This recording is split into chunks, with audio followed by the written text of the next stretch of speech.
بسم اللہ الرحمن الرحیم لقد کان لکم فی رسول اللہ اسوۃ حسنہ، تمہارے لیے رسول اکرم صلی اللہ تعالی وسلم کی زندگی میں بہترین نمونہ ہے۔ حضرت صلی اللہ تعالی وسلم کی ٹوپی مبارک۔ نبی اکرم صلی اللہ تعالی علیہ وسلم کی ٹوپی سر سے چمٹی ہوئی ہوتی تھی اور اونچی ٹوپی کبھی استعمال نہیں فرمائی۔ ابو کبشہ انماری رضی اللہ تعالی عنہ سے مروی ہے کہ صحابہ کرام رضی اللہ تعالی عنہم اجمعین کی ٹوپیاں سروں سے چپٹی ہوئی ہوتی تھی، اونچی نہیں ہوا کرتی تھی۔ حضرت صلی اللہ تعالی علیہ وسلم کے لباس میں سر کا ڈھانکنا بہت اہتمام سے تھا۔ عام طور پر امامہ سر پر رکھا کرتے تھے، کبھی ٹوپی بھی زیب تن فرمایا کرتے تھے۔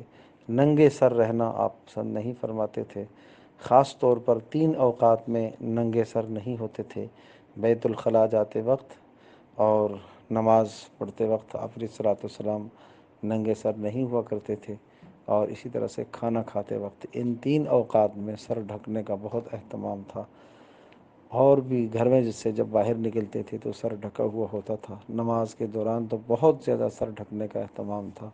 آپ علیہ الصلوۃ والسلام نے ایک موقع پر، یعنی حج کے موقع پر جو آپ نے نمازیں پڑھی ہیں وہ ننگے سر تھیں۔ اس کے علاوہ آپ علیہ الصلوۃ والسلام سر کو ڈھانپ کر رکھا کرتے تھے۔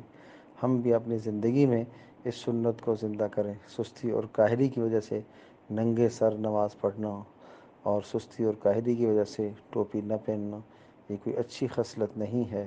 سر ڈھکا ہوا ہونا شرفاء کی نشانی اور علامت ہے۔ آپ علیہ الصلوۃ والسلام کا پسندیدہ عمل ہے۔ اللہ پاک ہم سب کے لیے عمل کرنا آسان فرمائے۔